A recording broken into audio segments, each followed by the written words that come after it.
si vous cherchez un livre qui va vous retourner le cerveau, ne cherchez plus, j'ai déjà trouvé. Je l'ai commencé hier matin à 10h.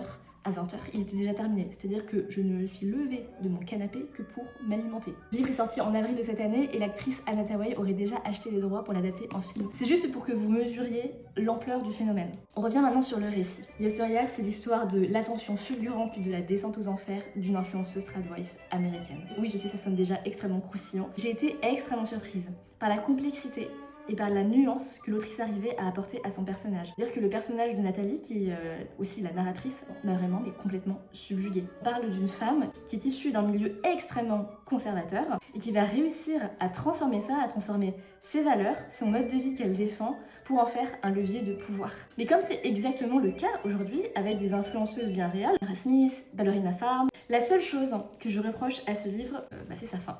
Alors je pense que ça mettra pas tout le monde d'accord. Pour moi, le message principal du livre, c'est vraiment un message sur la condition féminine au XXIe siècle et comment, même aujourd'hui, il y a des attentes envers les femmes qui sont absolument irréconciliables. Voilà, on peut dire ce qu'on veut, il y a des attentes qui sont toujours irréconciliables. Donc ça, pour moi, c'est déjà un message qui est super fort, qui est hyper bien amené. J'ai l'impression que dans le dernier tiers, il se passe plein de choses. Et ça dessert presque, je trouve, le propos du livre.